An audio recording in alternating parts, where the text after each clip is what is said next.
उठाकर फेंक दो ऐसे रिश्तों को जो तुम्हारी कद्र नहीं करते, बैठे हैं जो गैरों की महफिल में और तुम्हारा जिक्र नहीं करते। उन्हें छोड़ देना ही उचित है जो आपके होने का मूल्य ना जानते हो।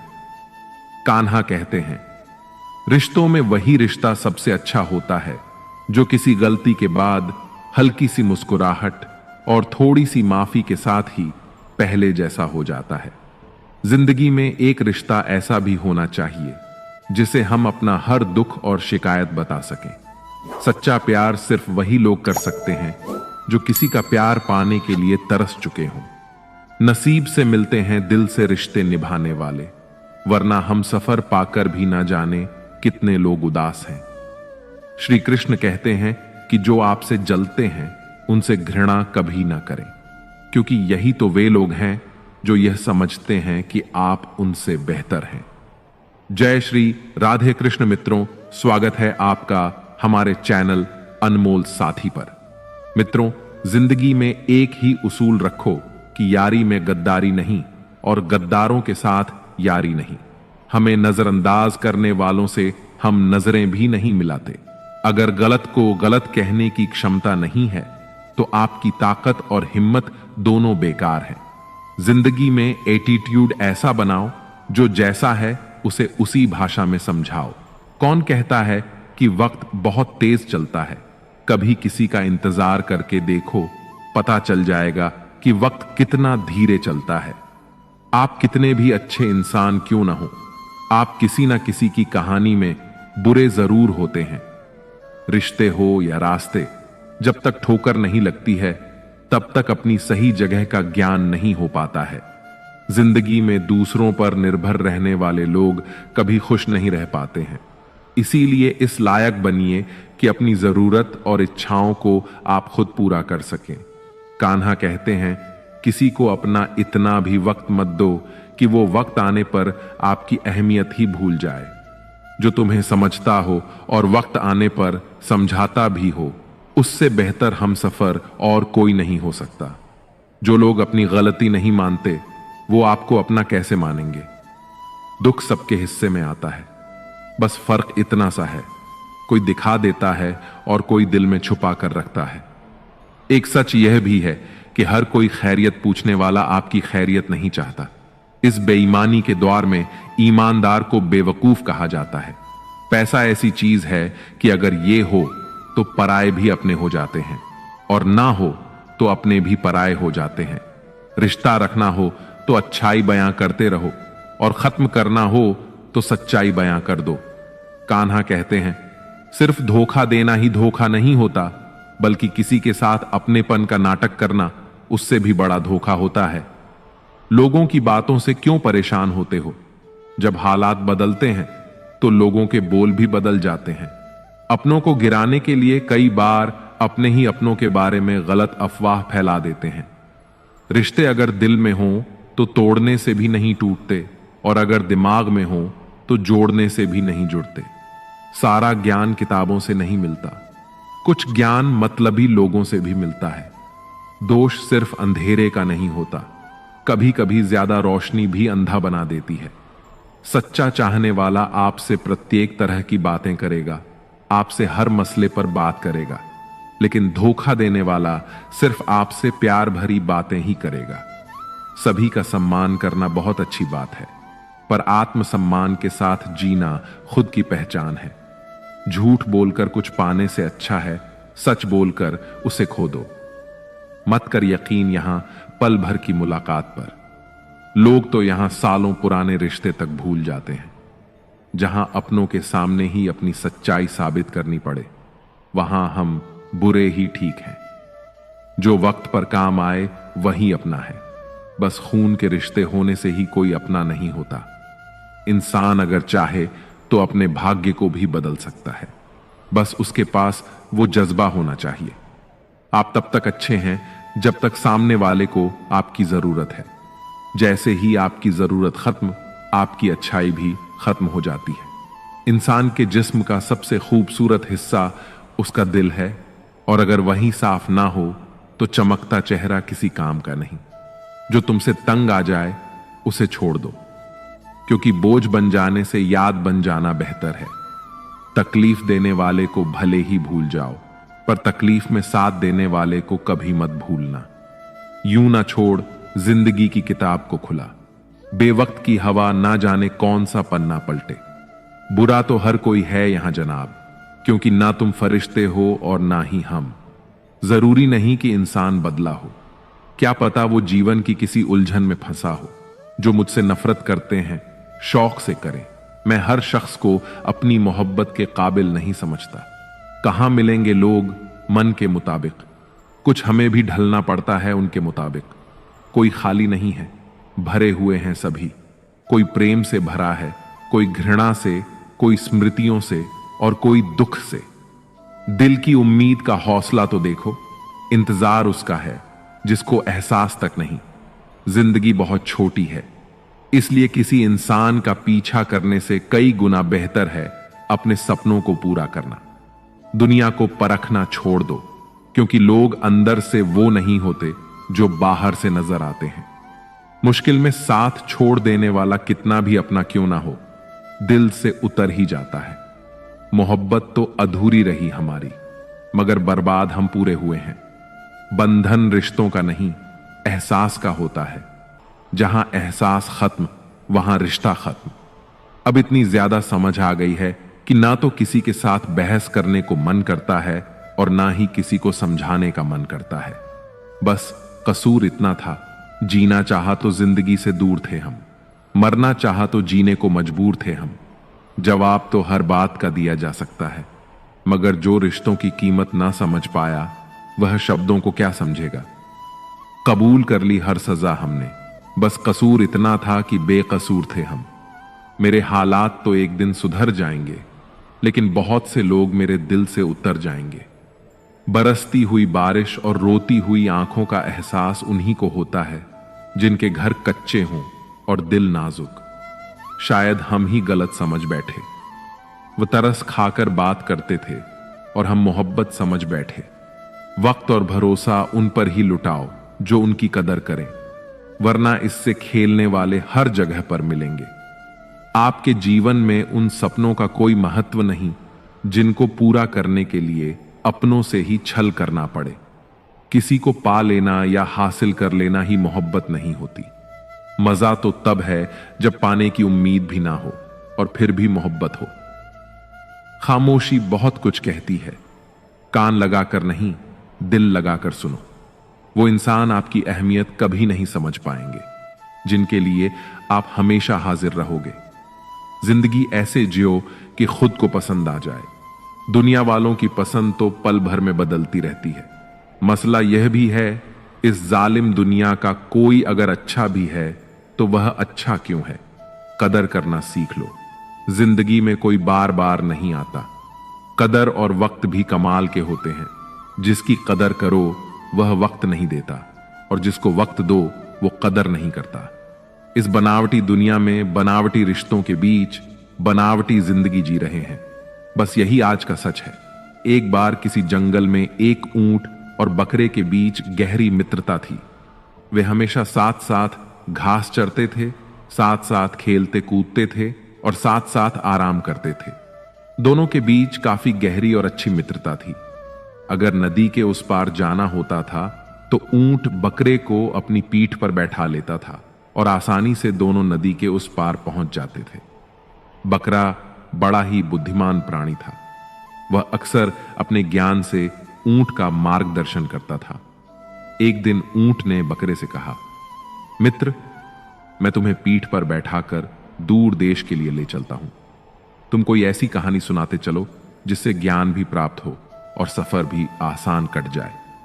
बकरा कहता है, मित्र, मैं हमेशा की तरह आपको एक ज्ञानवर्धक कहानी सुनाता हूं। यह कहानी हमें एक बहुत अनमोल सीख देकर जाएगी। आपसे निवेदन है कि इस कहानी को ध्यान देकर सुने। मित्रों, अब बकरा ऊंट को कहानी सुनाना शुरू करता है और कहता है, मित्र, ऐसे कौन से 3 लोग होते हैं जिन पर कभी विश्वास नहीं करना चाहिए, जो सगे खून के रिश्ते के साथ भी गद्दारी करते हैं। बहुत समय पहले की बात है। एक बहुत ही सुंदर नगर था। उस नगर में एक चोर अपने परिवार के साथ रहता था।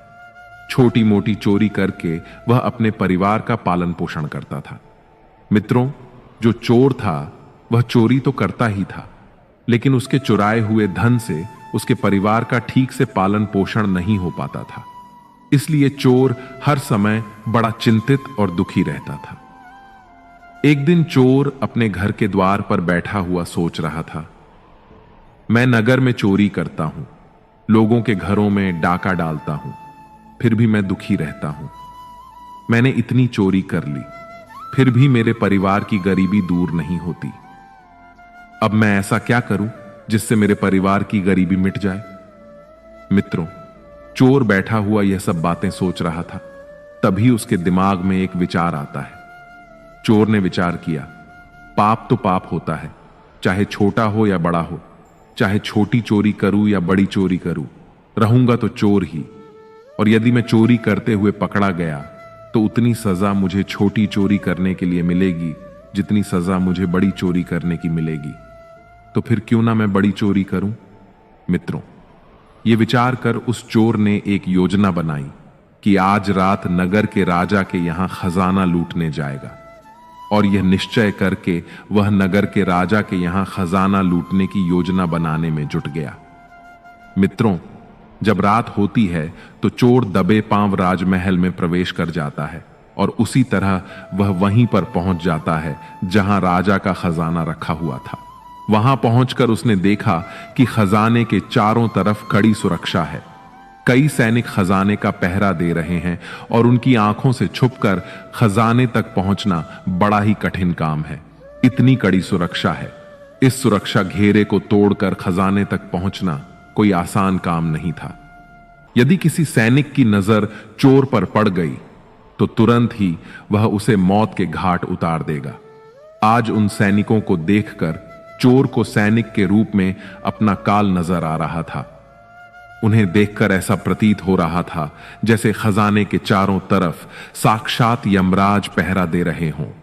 चोर सोचने लगा, अगर मैंने चोरी करने की कोशिश की तो आज मैं जीवित नहीं बचूंगा। मित्रों, यह सोचकर चोर ने चोरी का विचार त्याग दिया और उल्टे पांव ही वापस लौटने लगा। अभी कुछ दूर ही गया था कि उसके मन में दूसरा विचार आया। सोचने लगा, मैं इतनी मेहनत करके इस राजमहल के अंदर तक पहुंचा हूं और खाली हाथ ही अपने घर लौट रहा हूं। खाली हाथ लौटने से तो अच्छा है कि मैं यहां से कुछ ना कुछ तो चुरा ले जाऊं। यदि मैं यहां से खाली हाथ घर वापस लौटा तो मेरा इतनी दूर आना व्यर्थ हो जाएगा। मित्रों, यही सोचकर चोर ने अपने कदम राजा के शयन कक्ष की तरफ बढ़ा दिए। चोर ने अनुमान लगाया कि इस समय राजा तो अपनी रानी के साथ गहरी नींद में सो रहे होंगे। राजा के शयन कक्ष में जाऊंगा और राजा के वस्त्र पहन लूंगा। उन राजसी वस्त्रों को पहनकर राजा की वेशभूषा बनाकर आराम से यहां से धन चुराकर इन महलों से बाहर निकल जाऊंगा। पहरेदार को लगेगा कि मैं राजा हूं, इसलिए वह मेरे रास्ते में नहीं आएंगे और मेरा काम आसान हो जाएगा। मित्रों, ऐसा निश्चय करके चोर राजा के शयन कक्ष के पास पहुंच जाता है और शयन कक्ष के बाहर लगे हुए पर्दे को धीरे से हटाकर अंदर झांकने की कोशिश करता है। जैसे ही उसने पर्दे को हटाकर अंदर झांका तो अंदर का नजारा देखकर वह स्तब्ध रह गया। उसने देखा कि राजा अपने पलंग पर गहरी नींद में सोया हुआ है और उसकी रानी अर्धनग्न अवस्था में पलंग के सिरहाने बैठी हुई है। रानी को जागते हुए देखकर चोर के हाथ पैर फूल जाते हैं और चोर एक तरफ दीवार से सटकर खड़ा हो जाता है। रानी के सो जाने का इंतजार करने लगता है। कुछ समय तक तो चोर उस दीवार से सटकर ऐसे ही खड़ा रहा। फिर जब उसने पर्दा हटाकर फिर से देखा कि रानी सो गई या जाग रही है, क्योंकि चोर तो इस ताक में था कि रानी सोए तो मैं राजा के वस्त्र चुराकर उन वस्त्रों को पहन लूंगा और इस महल से बाहर निकल जाऊं। लेकिन चोर ने जब पर्दा हटाकर अंदर झांका तो उसने देखा कि रानी उसी अवस्था में बैठी हुई अभी भी जाग रही थी। तो चोर फिर से अपने उसी स्थान पर जाकर खड़ा हो जाता है जहां पहले खड़ा हुआ था। काफी देर खड़े रहने के बाद चोर ने विचार किया कि ऐसे मैं कब तक खड़ा रह सकता हूं। ऐसे तो मेरी कमर ही थक जाएगी। यही सोचकर चोर ने निश्चय किया कि शयन कक्ष के बाहर जो कुर्सी पड़ी हुई है उस कुर्सी पर बैठकर कुछ देर आराम कर लेना चाहिए और तब तक रानी भी गहरी नींद में सो जाएगी। मित्रों, यही विचार कर चोर दबे पांव उस कुर्सी तक पहुंच जाता है और उसी के पास पहुंचकर उस पर बैठने का प्रयास करता है। लेकिन यह क्या, जैसे ही वह चोर उस कुर्सी पर बैठा वैसे ही वह कुर्सी टूट गई और चोर जोर की आवाज के साथ जमीन पर गिर पड़ा। चोर के गिरने की आवाज से राजा की नींद तो नहीं खुली, लेकिन जैसे ही चोर के गिरने की आवाज रानी के कानों में पड़ी तो रानी नंगी तलवार लेकर अपने शयन कक्ष से बाहर आती है। बाहर उस चोर को देखकर रानी घबरा जाती है। उसने तुरंत तलवार चोर की गर्दन के ऊपर रख दी। बोली, तू कौन है और किस लिए यहां आया है? सच बताना, वरना मैं तेरा सिर धड़ से अलग कर दूंगी। मित्रों, जैसे ही रानी की तलवार ने चोर की गर्दन को छुआ तो चोर डर के मारे थर थर कांपने लगा। उसका पूरा शरीर पसीने से सराबोर हो गया। चोर हाथ जोड़ते हुए बोला, रानी साहिबा, मेरी जान बख्श दो। मैं गरीब हूं और चोरी करने के उद्देश्य से ही आपके इन महलों में आया हूं। हे महारानी, मैं आपके ही नगर का एक छोटा सा चोर हूं और छोटी मोटी चोरी करके ही अपने परिवार का पालन पोषण करता हूं। आप मुझे मार दोगी तो मेरे बच्चे अनाथ हो जाएंगे। हे रानी साहिबा, मैं आपको वचन देता हूं कि आप इस बार मुझे छोड़ दो। आज के बाद मैं फिर कभी इन महलों को चोरी करने नहीं आऊंगा। हे रानी, मेरे छोटे छोटे बच्चे हैं, कृपया आज मेरी जान बख्श दो और मुझे यहां से जाने दो। रानी जब चोर की इन बातों को सुनती है तो उसे कुछ तरस आ जाता है। फिर कुछ सोच समझकर रानी उस चोर से कहती है, सुनो, मैं तुम्हें एक शर्त पर छोड़ सकती हूं। तुम्हें मेरा एक काम पूरा करना होगा। अगर कर दिया तो मैं तुम्हारी जान भी बचा दूंगी और कुछ धन वगैरह भी दे दूंगी, लेकिन जाने से पहले तुम्हें मेरा यह काम करना होगा। चोर बोला, महारानी, आप जो बोलोगी मैं वही करूंगा। आपकी सभी शर्तें मुझे मंजूर हैं, बस आपको मेरी गर्दन से तलवार हटानी है। आप जो कहोगी उसे मैं करने को तैयार हूं। रानी बोली, यदि तुम जिंदा घर जाना चाहते हो तो तुम मेरी इन बातों को कान लगाकर सुनो। मेरी इच्छा यह है कि इस समय मैं काम से पीड़ित हूं। यदि तुम मेरे साथ समागम करो और मुझे संतुष्टि प्रदान करो, तभी तुम यहां से जिंदा बाहर जा सकते हो। यदि तुमने मेरी बातों को नहीं माना तो तुम्हारा सिर और मेरी तलवार एक झटके में तुम्हारी गर्दन को धड़ से अलग कर दूंगी। अब सोच लो तुम्हें क्या करना है। सज्जनों, चोर जब रानी के मुख से इन बातों को सुनता है तो रानी के इन वचनों को सुनकर वह और भी ज्यादा घबरा जाता है। चोर रानी से कहता है, रानी साहिबा, आप ये क्या बोल रही हैं? मैं कहां एक छोटा सा चोर और कहां आप इतने बड़े साम्राज्य की महारानी। मैं भला आपके साथ ऐसा सोच भी नहीं सकता हूं। यह तो मेरे लिए सोचना भी पाप है। मेरी इतनी औकात नहीं कि मैं आपके साथ ऐसा करने की सोचूं। रानी ने कहा, देखो, मुझे मत समझाओ कि क्या सही है और क्या गलत है। मैं कुछ नहीं सुनना चाहती। वास्तव में तुम्हें जान प्यारी है तो मैं जैसा कहती हूं तुम वैसा करो, वरना मरने के लिए तैयार हो जाओ। मित्रों, रानी का ऐसा प्रस्ताव सुनकर चोर की जान हलक में अटक गई। सोचने लगा, आज तो मैं बड़ी मुसीबत में फंस गया हूं। मैंने रानी की बात नहीं मानी तो रानी मुझे मौत के घाट उतार देगी। यदि मैंने रानी की बात मान भी ली तो यह बात राजा को पता चल गई तो राजा मुझे कहीं का नहीं छोड़ेगा। मित्रों, चोर बड़ी दुविधा में फंस गया। चोर सोचने लगा, अब मुझे क्या करना चाहिए, कैसे मैं इस मुसीबत से बाहर निकलूं। काफी देर सोच विचार करने के बाद जब उसे कोई राह नजर ना आई तो उसने रानी के साथ समागम करने की बात को स्वीकार कर लिया और रानी से हाथ जोड़कर बोला, रानी साहिबा, मैं आपके साथ समागम के लिए सहमत हूं, लेकिन उससे पहले मैं आपसे 5 मिनट की मोहलत चाहता हूं। मुझे बहुत जोरों की लघु शंका लग रही है। पहले आप मुझे लघु शंका से निवृत्त हो जाने दें, उसके बाद आप जैसा कहेंगी मैं वैसा करूंगा।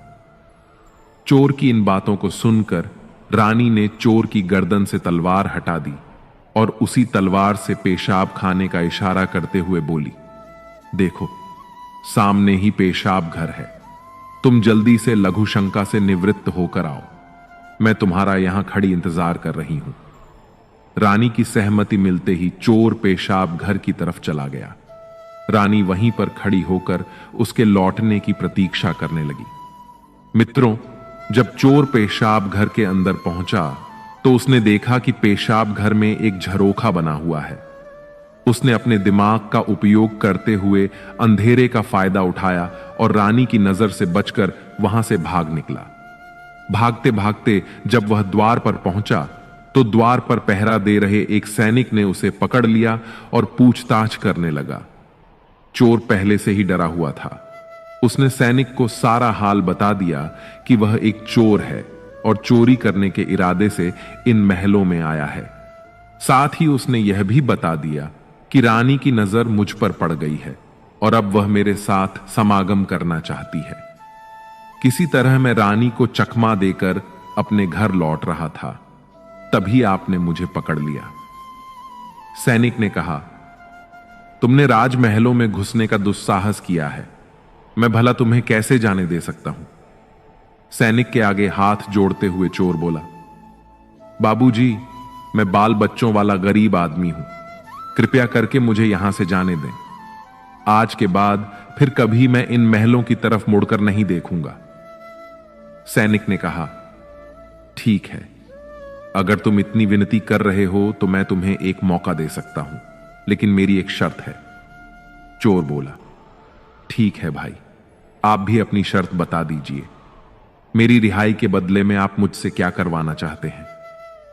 सैनिक ने कहा, सुनो भाई, यदि तुम यहां से जाना चाहते हो तो तुम्हें एक बार रानी के पास जाकर रानी से कहना होगा कि मैं तुम्हारे साथ समागम के लिए तैयार हूं, किंतु उससे पहले तुम्हें अपने हाथ से राजा को मारना होगा। यदि तुम रानी से ऐसा कहते हो तभी मैं तुम्हें यहां से जाने दूंगा, नहीं तो मैं तुम्हें अभी शोर मचाकर गिरफ्तार करवा दूंगा। मित्रों, पहरेदार की इन बातों को सुनकर चोर और भी दुविधा में फंस जाता है। चोर सोचने लगा कि वैसे तो मेरे प्राण भी बच सकते थे, परंतु अब नहीं बचेंगे।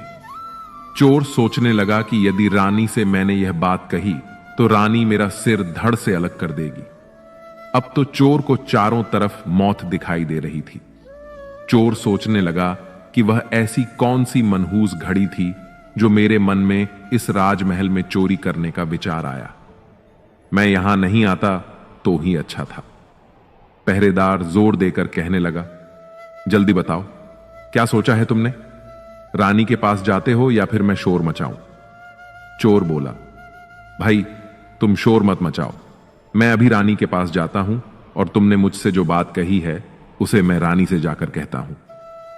इस प्रकार वह चोर मजबूर होकर रानी के पास जाता है और रानी के सामने वही बात रख देता है जो सैनिक ने बताई थी कि रानी साहिबा, मुझे आपके साथ संबंध बनाने में कोई ऐतराज नहीं है, लेकिन मुझे इस बात का डर है कि यदि किसी तरह महाराज की नींद टूट गई और उन्होंने हमें देख लिया तो ना आप जिंदा बचेंगी और ना ही मैं।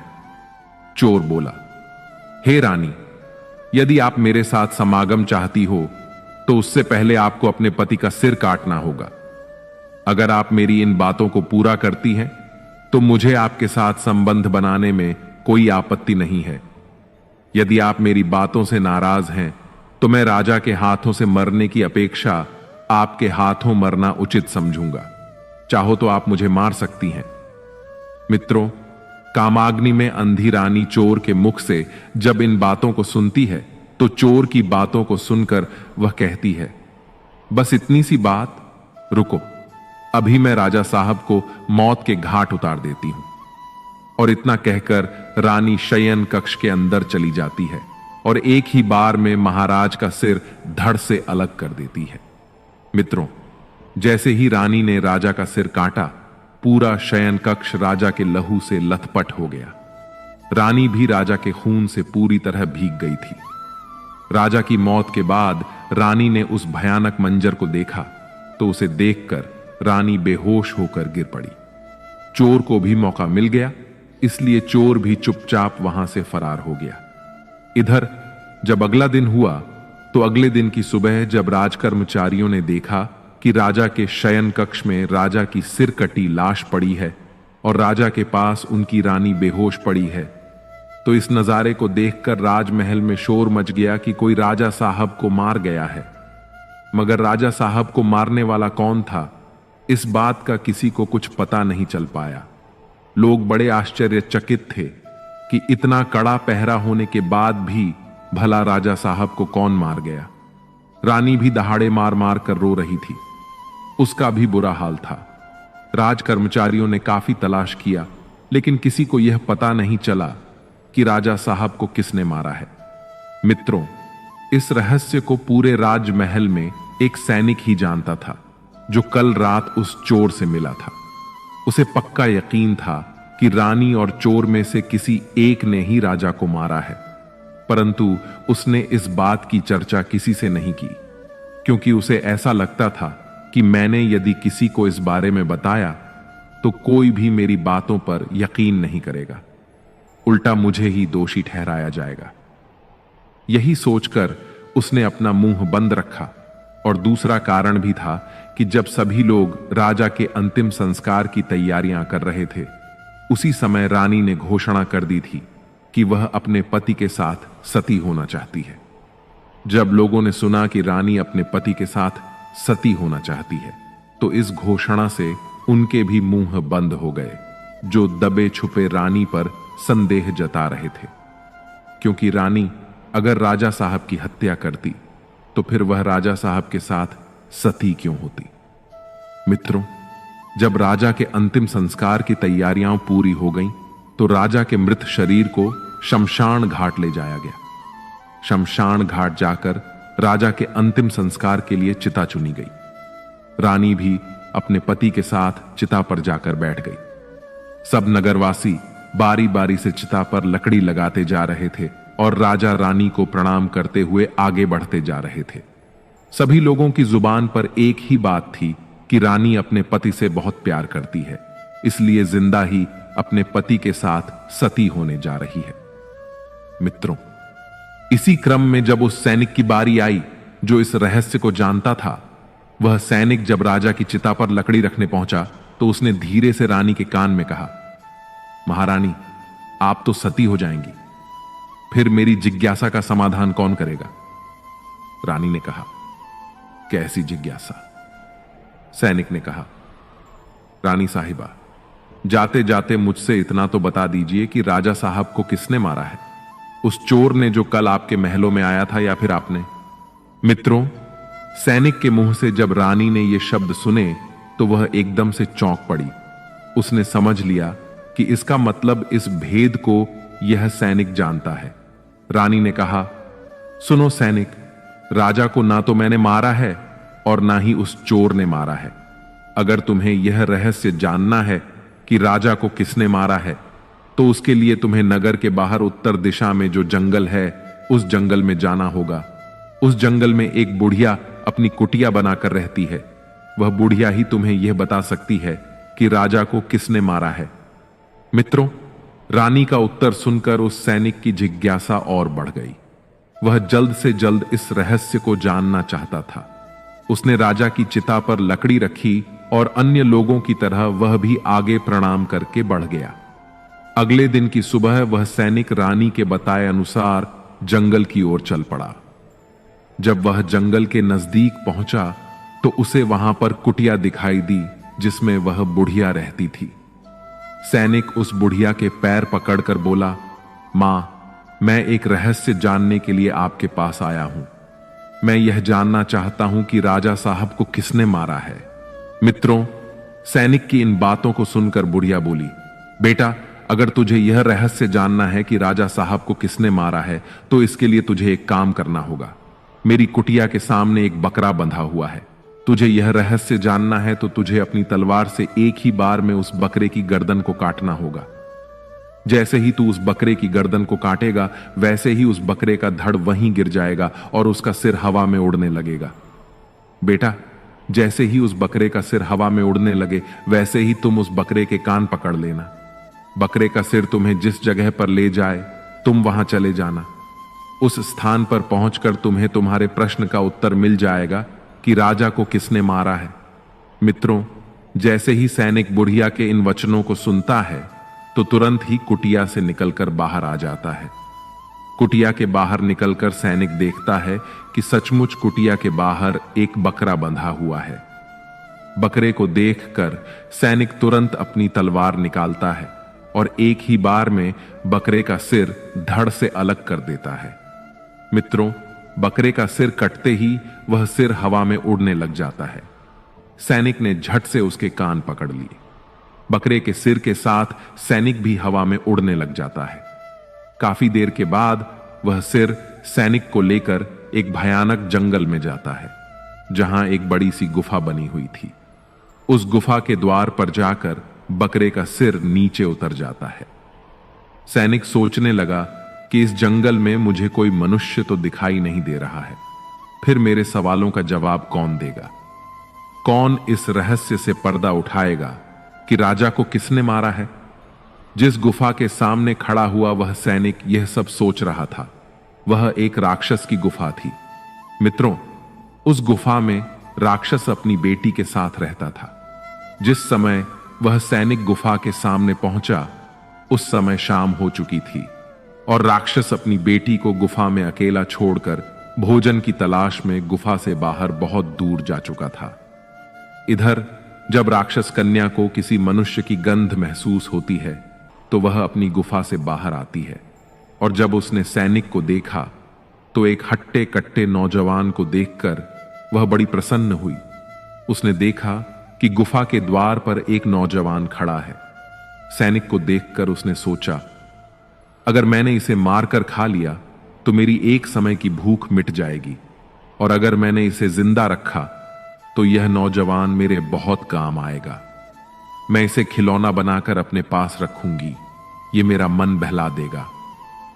मित्रों, ये विचार आते ही राक्षस कन्या ने तुरंत एक सुंदर सी लड़की का रूप बनाया और उस सैनिक के सामने जाकर खड़ी हो गई। जैसे ही सैनिक की नजर उस राक्षस कन्या पर पड़ी तो अपने सम्मुख इतनी सुंदर सी स्त्री को देखकर वह उस राक्षसी कन्या पर मोहित हो गया, क्योंकि आज तक उसने अपने जीवन में इतनी सुंदर स्त्री को नहीं देखा था। इधर राक्षस कन्या तो सैनिक पर पहले से ही मोहित थी। जब उसने देख लिया कि नौजवान भी मेरी सुंदरता पर मोहित हो गया है, तो उसने सैनिक को अपने साथ चलने का आग्रह किया। सैनिक ने भी सहर्ष स्वीकार कर लिया और इस तरह वह सैनिक उस राक्षसी के साथ उस गुफा में चला जाता है।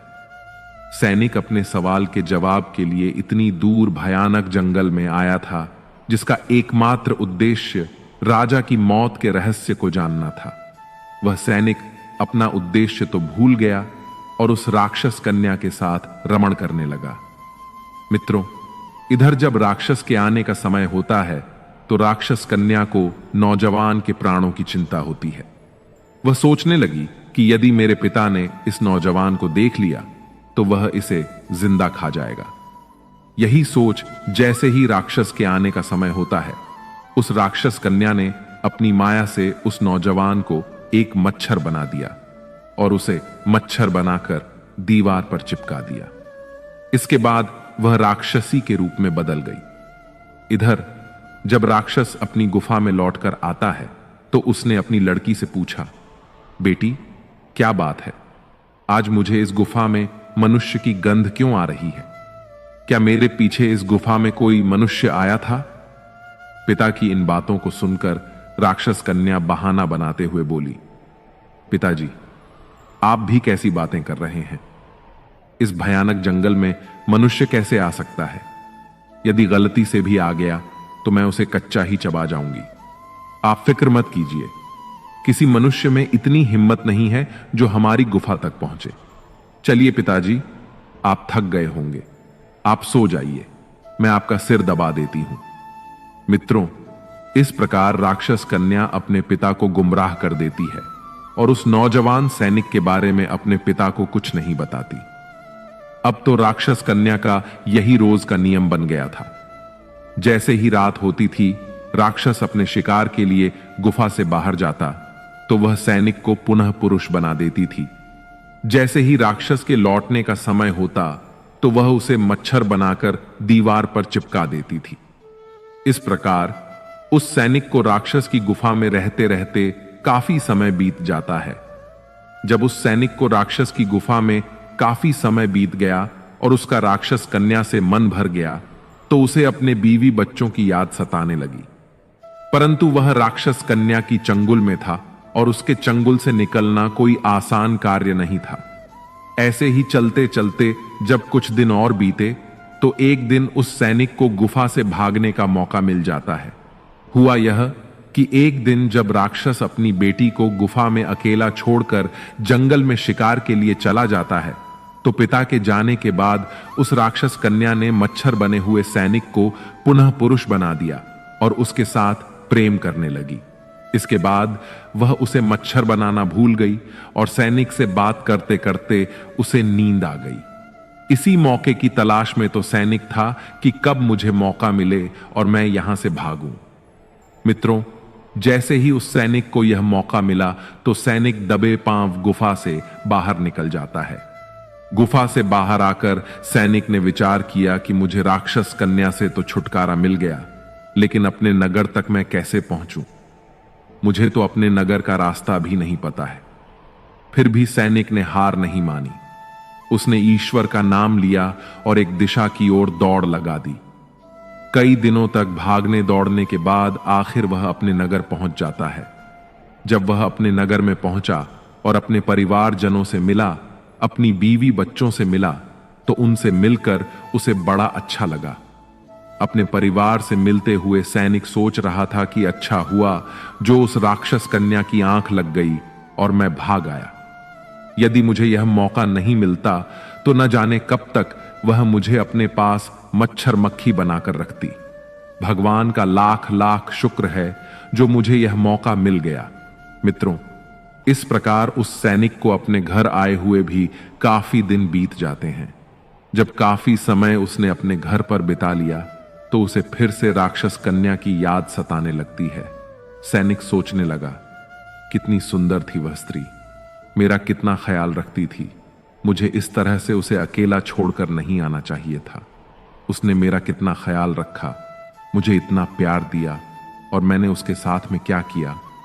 आते समय में उससे मिला तक नहीं। मुझे इस तरह उसे छोड़कर नहीं आना चाहिए था। मित्रों, जब यह ख्याल सैनिक के मन में आता है तो उसकी बेचैनी बढ़ने लगती है। अब तो वह रात दिन उसके ख्यालों में खोया रहता था। अब तो उसे न रोटी अच्छी लगती थी न पानी। सारे दिन उसी के बारे में सोचता रहता था। जब उसकी बेचैनी बढ़ने लगी तो सैनिक उस राक्षस कन्या से मिलने के लिए छटपटाने लग गया और उसने निश्चय किया कि चाहे कुछ भी हो जाए, लेकिन एक बार वह उस कन्या से मिलकर जरूर आएगा। यह निश्चय करके सैनिक उस बुढ़िया के पास में पहुंच जाता है और उस बुढ़िया से हाथ जोड़कर कहता है, मां जी, जिस स्थान पर आपने मुझे पहले भेजा था उसी स्थान पर मैं दोबारा से जाना चाहता हूं। बुढ़िया ने जब सैनिक को देखा तो वह बुढ़िया सैनिक को देखकर पहचान गई कि यह वही सैनिक है जो कुछ दिन पहले मेरे पास राजा के हत्यारे का पता लगाने के लिए आया था। बुढ़िया बोली, बेटा, जिस काम के लिए मैंने तुम्हें उस जंगल में भेजा था, क्या तुम्हारा काम अभी पूरा हुआ या नहीं? सैनिक बोला, मां, छोड़िए उन बातों को। मुझे उन बातों से क्या लेना देना कि राजा को किसने मारा। मैं तो उससे भी ज्यादा जरूरी कार्य के लिए आपके पास आया हूं। मां जी, बस एक बार आप मुझ पर कृपा कर दो और मुझे उस स्थान पर पहुंचा दो। बस मैं एक बार उस स्थान पर जाना चाहता हूं। मित्रों, अब तो सैनिक उस बात को भूल चुका था कि मैं पहली बार इस बुढ़िया के पास में क्यों आया था। अब तो सैनिक को केवल उस राक्षस कन्या से मिलना था। उसके अंदर उस कन्या से मिलने के लिए बेचैनी बढ़ती जा रही थी। वह बार बार बुढ़िया से उस स्थान पर पहुंचाने की मिन्नत कर रहा था। सैनिक की इस बेचैनी को देखकर बुढ़िया समझ गई कि यह सैनिक काम के वशीभूत है। बुढ़िया ने कहा, बेटा, पहले तो मेरे पास एक बकरा था जिसके तुम कान पकड़कर वहां पहुंच गए थे, लेकिन अब तो मेरे पास दूसरा बकरा नहीं बचा है। अब मैं तुम्हें वहां कैसे पहुंचा सकूंगी? तब सैनिक ने कहा, माता जी, मैं तुम्हारा जीवन भर ऋणी रहूंगा। आप मुझे किसी भी तरह उस स्थान पर पहुंचा दो। मैं एक बार उस राक्षस कन्या से मिलना चाहता हूं। आप किसी तरह मुझे उस लड़की से मिलवा दो। सैनिक की इन बातों को सुनकर बुढ़िया बोली, ठीक है, यदि तुम नहीं मानते हो तो मेरे पास एक दूसरा उपाय है जिससे तुम शीघ्र ही उस लड़की के पास पहुंच सकते हो। जब सैनिक ने पूछा, क्या उपाय है, तो बुढ़िया कहने लगी, बेटा, तुम उस लड़की से मिलना चाहते हो तो इसके लिए तुम्हें अपने बड़े बेटे को मेरे पास लाना होगा। सैनिक बोला, यह कौन सी बड़ी बात है, मैं अभी अपने बेटे को लेकर आता हूं। मित्रों, इतना कहकर सैनिक अपने घर पहुंचा और अपने बड़े बेटे को लेकर बुढ़िया के पास आया। फिर बुढ़िया से कहने लगा, माता जी, मैं अपने बेटे को अपने साथ ले आया हूं, बताइए अब मुझे क्या करना है? बुढ़िया बोली, बेटा, तुम्हें ज्यादा कुछ नहीं करना है। जिस प्रकार तुमने उस बकरे का सिर काटा था, उसी प्रकार तुम्हें अपने पुत्र की गर्दन काटनी है। जिस तरह तुम बकरे के कान पकड़कर उस स्थान पर पहुंचे थे, उसी तरह तुम्हारे बेटे का सिर भी तुम्हें उस स्थान पर पहुंचा देगा। मित्रों, काम के वशीभूत सैनिक लड़की से मिलने के लिए अपने बच्चे का सिर काटने के लिए तैयार हो जाता है। जैसे ही सैनिक अपने बेटे का सिर काटने के लिए तलवार उठाता है, वैसे ही वह बुढ़िया उस सैनिक का हाथ पकड़ लेती है और कहती है, ठहरो नौजवान, यही तुम्हारे प्रश्न का जवाब है। तुम मेरे पास उस दिन एक सवाल लेकर आए थे कि राजा को किसने मारा है।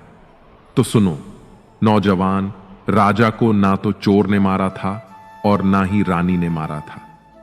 राजा को तो सिर्फ हवस ने मारा था। जिस तरह आज तुम काम वासना में अंधे होकर अपने ही बेटे को मारने के लिए तैयार हो गए, इसी हवस के वशीभूत होकर मनुष्य अज्ञानी हो जाता है और वह इतना घृणित कार्य कर देता है जिसकी कोई कल्पना भी नहीं कर सकता। वासना का अंधा रिश्ते को तार तार कर देता है। कब किसकी जान ले ले कोई नहीं जानता। इसलिए कोई कितना भी सगा हो, वासना के अंधे का कभी विश्वास नहीं करना चाहिए। बुढ़िया आगे समझाते हुए बोली, बेटा, दूसरा होता है धन का लालची। धन का लालची व्यक्ति भी कभी किसी का सगा नहीं होता। जो व्यक्ति धन का लालची होता है, उसके लिए भी कोई चीज मायने नहीं रखती। ऐसे लोग थोड़े से धन के लालच में सभी सीमाएं लांघ जाते हैं। धन के लालची व्यक्ति का भी कभी विश्वास नहीं करना चाहिए। बेटा, अब मैं तुम्हें तीसरे व्यक्ति के बारे में बताती हूं, जिसके ऊपर भी कभी भूल कर भी विश्वास नहीं करना चाहिए। बेटा, वह है क्रोधी इंसान। जिन व्यक्तियों का स्वभाव क्रोधी किस्म का होता है, ऐसे लोग भी विश्वास के काबिल नहीं होते। क्रोधी मनुष्य क्रोध में अंधा होकर वह सब कुछ कर डालता है, जिसका अंजाम पछताने के अलावा कुछ नहीं होता। क्रोधी मनुष्य की बुद्धि सबसे शून्य हो जाती है। क्रोधी मनुष्य को अपना पराया कुछ नहीं दिखाई देता। क्रोधी मनुष्य से सदा सावधान रहना चाहिए। तो मित्रों, ये थे वे 3 लोग जिनसे हमेशा बच के रहना चाहिए। ये लोग किसी भी हद तक जा सकते हैं। ये 3 लोग किसी के सगे नहीं होते, यहां तक कि अपने खून के साथ भी गद्दारी कर सकते हैं। आगे बुढ़िया उस सैनिक को समझाते हुए बोली, बेटा, जंगल में कोई कन्या नहीं है। यह तो सब मेरी रची हुई माया थी। यदि मैं सीधे सीधे तुम्हारे प्रश्न का उत्तर दे देती और कहती कि राजा को वासना ने मारा है, तो तुम्हें मेरी बातों का यकीन नहीं होता। लेकिन आज तुमने अपनी आंखों से देख लिया है कि वासना में मनुष्य कितना अंधा हो जाता है कि उसे अपना पुत्र भी दिखाई नहीं देता। तो अब तुम यकीन कर सकते हो कि राजा को ना तो चोर ने मारा था और ना ही रानी ने। राजा को तो सिर्फ वासना ने मारा था। मित्रों, इतना कहकर वह बुढ़िया अपनी कुटिया में वापस चली जाती है और सैनिक अपने पुत्र को लेकर अपने घर चला आता है। और उधर वह ऊंट उस बकरे को लेकर अपने गंतव्य तक पहुंच जाता है। दोस्तों, जब विश्वास जुड़ता है तब पराये भी अपने हो जाते हैं, और जब विश्वास टूटता है तब अपने भी पराये हो जाते हैं। उम्र कोई भी हो, लेकिन चोट लगने पर मुंह से पहला लफ्ज मां ही निकलता है। अपनाने के लिए हजार खूबियां भी कम हैं और छोड़ने के लिए एक कमी ही काफी है। किस तरह निभाए रिश्ते कुछ समझ में नहीं आता। किसी से दिल नहीं मिलता तो कोई दिल से नहीं मिलता। अगर आपको कोई अच्छा लगता है तो अच्छा वह नहीं, बल्कि अच्छे आप हैं, क्योंकि उसमें अच्छाई देखने वाली नजर आपके पास है। प्यार खत्म हो जाने पर रिश्ता बोझ लगता है, क्योंकि अक्सर बारिश रुकने के बाद छाता भी बोझ लगने लगता है। ख्वाहिशें तो आज भी बगावत करना चाहती हैं, मगर मैंने सीख लिया है कि बात को सीने में दफन करना चाहिए। कुछ लोग अपनी जिंदगी ऐसे शख्स के लिए बर्बाद कर देते हैं जिसे उनकी परवाह तक नहीं होती। कोई इतना अमीर नहीं होता कि वह अपना गुजरा हुआ कल खरीद सके, और कोई इतना गरीब नहीं होता कि अपना आने वाला कल न बदल सके। पतझड़ में सिर्फ पत्ते गिरते हैं जनाब, नजरों से गिरने का कोई मौसम नहीं होता। अंदाज कुछ अलग है मेरे सोचने का। सबको मंजिल का शौक है और मुझे सही रास्तों का। लोग कहते हैं पैसा रखो, बुरे वक्त में काम आएगा। हम कहते हैं अच्छे लोगों के साथ रहो, बुरा वक्त ही नहीं आएगा। इज्जत उनकी होती है जो उसके लायक होते हैं, उनकी नहीं जो इज्जत की मांग करते हैं। जरा सी बात पर मत छोड़ो किसी अपने का दामन, जिंदगी बीत जाती है किसी को अपना बनाने में। आप जितना सोचते हैं लोग उतने गलत नहीं होते, बस सबका सोचने का तरीका अलग होता है। जरूरी नहीं कि कुछ तोड़ने के लिए पत्थर ही मारा जाए। लहजा बदलकर बोलने से भी बहुत कुछ टूट जाता है। सारी जिंदगी हम यही सोचकर गुजार देते हैं कि चार लोग क्या कहेंगे, और चार लोग अंत में बस यही कहते हैं कि राम नाम सत्य है। कंस से रिश्ते की शर्म करते तो कृष्ण जी उसे कभी मार नहीं पाते।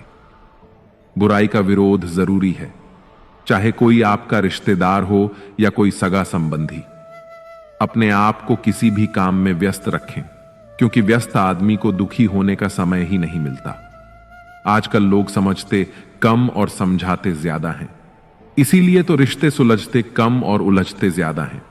मेहनत करते रहिए, इससे आपका काम जल्दी तो नहीं होगा, पर जल्द ही होगा। अंधेरे को हटाने में वक्त बर्बाद मत करिए, बल्कि दिए को जलाने में वक्त लगाइए। दूसरों को नीचा दिखाने में नहीं, खुद को ऊंचा उठाने में वक्त लगाइए। ठहर जाने का मतलब ही अंत है, और चलते रहने का मतलब अनंत है। जिंदगी की सच्चाई यही है कि ठोकर लगने पर ही इंसान चलना सीखता है। उम्मीद कभी नहीं छोड़नी चाहिए। क्या पता आने वाला दिन आज से बेहतर हो। कड़वा है मगर सच है जनाब। अपने कब पराए और पराए अपने कब बन जाते हैं, पता ही नहीं चलता। जिंदगी में बेशक हर मौके का फायदा उठाओ, मगर किसी के हालात और मजबूरी का नहीं। कई बार इंसान किसी के जीते जी उसकी अहमियत नहीं समझता, और उसके चले जाने के बाद पल पल उसकी याद में मरता है। अपनी लाइफ को इस तरीके से जियो जिससे आपको तो खुशी मिले ही, बल्कि दूसरों को भी उससे ठेस ना पहुंचे।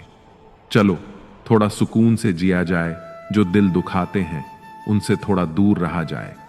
अपनी भूल अपने ही हाथों से सुधरी जाए तो यह उससे कहीं अच्छा है कि कोई दूसरा उसे सुधारे।